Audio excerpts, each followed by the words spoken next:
Una bomba que puede acabar con el mundo, invasores que se infiltran entre nosotros, la carrera al espacio y, por supuesto, sus consecuencias. Bienvenidos, bienvenidas, cinéfilos, seriéfilos y, por supuesto, amantes de la ciencia ficción. En el día de hoy vamos a explorar la era del átomo dentro de la historia de la ciencia ficción. ¡Comenzamos! Siguiendo la línea de los vídeos del repaso de la historia de la ciencia ficción, vamos a entrar ahora en la era del átomo. Ya habíamos visto, por supuesto, los inicios, habíamos visto la edad de oro y lo que supuso hasta 1951, y ahora, por supuesto, pues pasamos a la era del átomo, o lo que se llamó la era del átomo, que se engloba desde los años 50 hasta principios de los 70. Y como en todos los vídeos históricos, pues vamos a meternos en lo que es la historia, el contexto histórico y, por supuesto, películas relevantes. Así que sin más, vamos a comenzar con este repaso de la edad del átomo dentro de la historia de la ciencia ficción. Contexto histórico. La era del átomo comienza en un mundo marcado por la devastación de la Segunda Guerra Mundial, más exactamente a partir de 1945. Las bombas atómicas lanzadas sobre Hiroshima y Nagasaki demostraron que la ciencia podía tanto salvarnos como destruirnos por completo. Poco después, la Guerra Fría trajo esa paranoia, la amenaza de un conflicto nuclear constante y la carrera armamentística entre Estados Unidos y la Unión Soviética.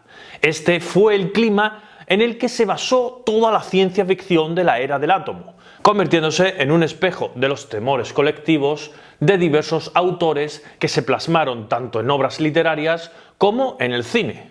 El miedo a los espías y a lo desconocido también se tradujo en un temor a lo extraterrestre. Y mientras que las superpotencias competían por dominar el espacio, en la ciencia ficción surgía una pregunta: ¿qué pasará si llevamos nuestra naturaleza destructiva más allá de nuestro planeta? Como todos sabemos, la ciencia ficción siempre va a preguntarse algo más allá, siempre va a tener un contexto más allá y, como nos gusta a nosotros, siempre va a hacerse preguntas existenciales, preguntas de todo lo derivado de la tecnología o todo lo derivado del ser humano en sí. En este caso, pues no iba a ser menos, nos encontramos con un contexto histórico muy particular, y es que las bombas atómicas supusieron un hito histórico y un hito devastador, por otra parte, que bueno, ya entrando en la naturaleza del ser humano, pues casi que no deberían de haber existido.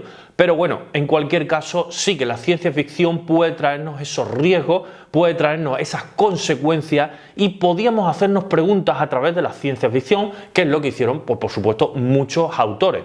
También en esta era no solo acudíamos al átomo, sino que también había una carrera espacial, también había, digamos, el ansia por llegar al espacio, el ansia por conocer más allá de la Tierra, y por supuesto, tanto la Unión Soviética como Estados Unidos lo encarnaron muy bien. Y claro, como consecuencia de eso, pues había muchos autores que se preguntaban, bueno, si el ser humano tenía que llegar más allá, si el ser humano debería de llegar más allá, si había vida más allá de la Tierra, si había, pues por supuesto, vida en Marte, vida en la Luna, en fin, etcétera, etcétera. Estas preguntas también venían de antes, ¿no? Pero digamos que aquí se acrecentaron porque tanto, como digo, la Unión Soviética como los Estados Unidos nos hicieron creer que se podía llegar más allá. Es decir, si tenemos una carrera hacia la Luna, pues ya teníamos un inicio. Tan es así que había muchas teorías de que los nazis también habían llegado a la Luna, y de hecho hay muchas teorías ahora, y digamos que teníamos esa dinámica de que el ser humano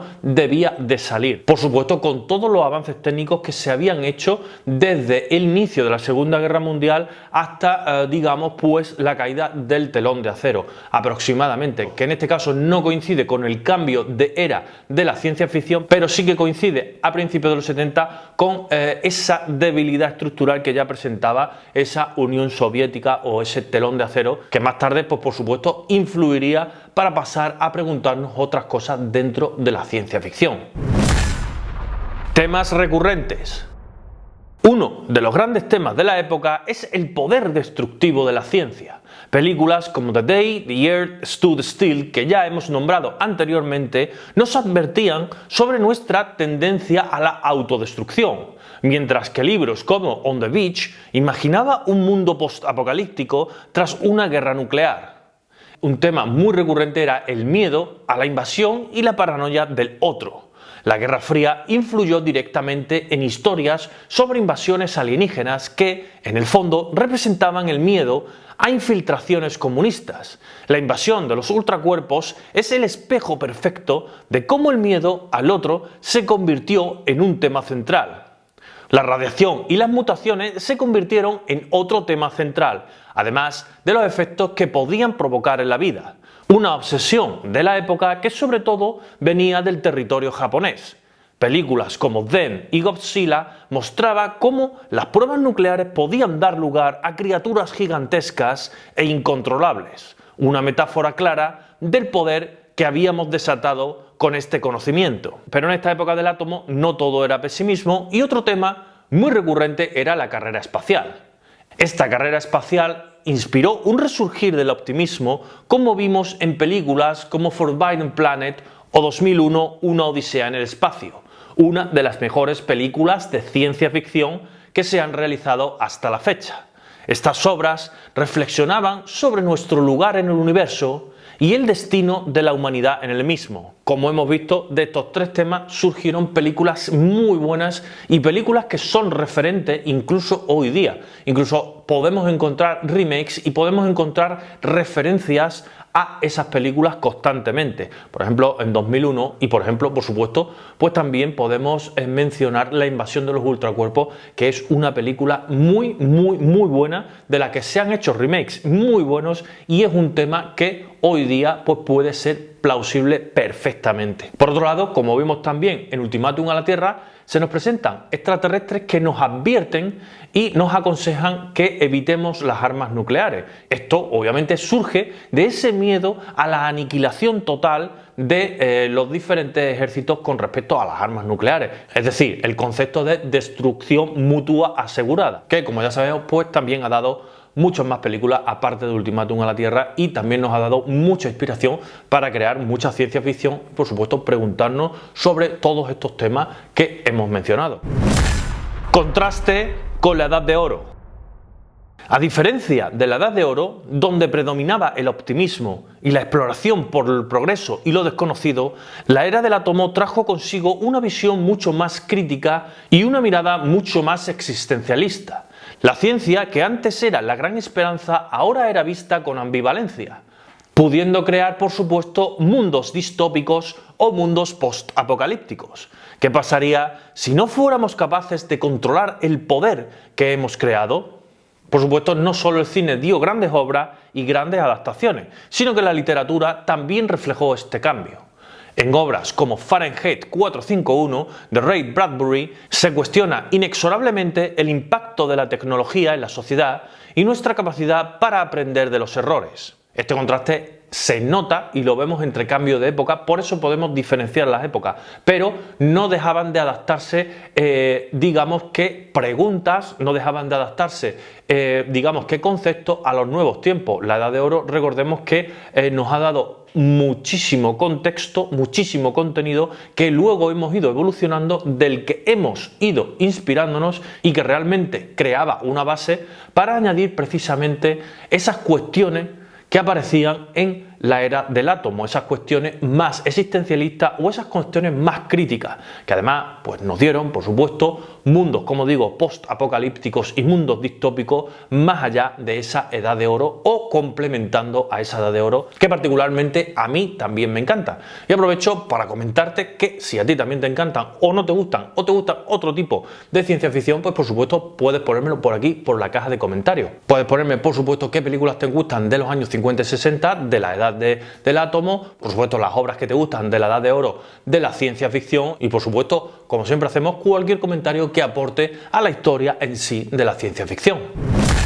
Reflexiones e inquietudes. Al final, la ciencia ficción de la era del átomo nos dejó una pregunta esencial. ¿Somos capaces de manejar el poder que hemos creado? Mientras la tecnología sigue avanzando, estas inquietudes siguen vigentes y aunque parezca que hemos dejado atrás algunos miedos, ¿realmente hemos aprendido las lecciones del pasado? Y en este punto entramos en el corazón de la ciencia ficción, entramos en la esencia misma de la ciencia ficción y de cómo esta ciencia ficción tanto nos hacía preguntas como nos sigue haciendo preguntas. De hecho, estamos repasando la historia de la ciencia ficción porque muchas preguntas que se hacían en la Edad de Oro, que se hacían al inicio de la ciencia ficción en la era del átomo y posteriormente, como veremos, son preguntas que nos podemos hacer perfectamente hoy día. ¿Por qué? Porque la tecnología avanza y la tecnología siempre está ahí. Y por otra parte, el humano es el que tiene esa ambigüedad, el humano es el que hace uso de la tecnología. Como vemos, puede hacer un uso bueno o un uso malo de ella, como cualquier otro tipo de avance. Y ahí es donde está esa reflexión, ahí es donde están esas preguntas que hoy día también son válidas. No solo en la época de, pues cómo vamos a llegar al espacio, seremos buenos en el espacio, nos lanzaremos bombas nucleares entre unos y otros. Esas preguntas aún están hoy día. Es verdad que nosotros tenemos otra conciencia y nosotros tenemos otra forma de ver la vida o otra forma de afrontar la vida porque estamos viviendo en una época diferente a la de, por ejemplo, la época del átomo, pero al final la esencia es la misma y al final esa ciencia ficción es la que tiene que plantear de una forma u otra esas preguntas. Esa ciencia ficción que por supuesto nos encontramos con gran esencia. Esa ciencia ficción que nos muestra más allá del espectáculo visual. Esa ciencia ficción que al fin y al cabo nos hace mirarnos a nosotros mismos y hacernos esas preguntas. Y al fin y al cabo intentar responder esas preguntas en cada una de las épocas que nos toca vivir. Y hasta aquí el vídeo de hoy repasando esta era del átomo de la ciencia ficción. Por supuesto, puedes dejarme tu opinión en la caja de comentarios, puedes dejarme películas de esta edad, puedes dejarme opiniones sobre la Edad de Oro, comparativas de la Edad de Oro y la Edad del átomo, en fin, cualquier cosa ya sabes cómo va aquí en la caja de comentarios. Y recordad que seguiremos viendo la historia de la ciencia ficción en las eras venideras y por supuesto iremos ahondando muchísimo más en películas, iremos ahondando muchísimo más en conceptos y bueno, pues muchos otros vídeos. Como digo siempre, muchísimas gracias por llegar al final. Like, que ayuda muchísimo, suscribiros si aún no estáis suscritos y os encanta la ciencia ficción, campanita para que os notifiquen todos los vídeos. Recordad, cine, tanto delante como detrás de las cámaras y mucha ciencia ficción. Nos vemos en los siguientes vídeos. Chao.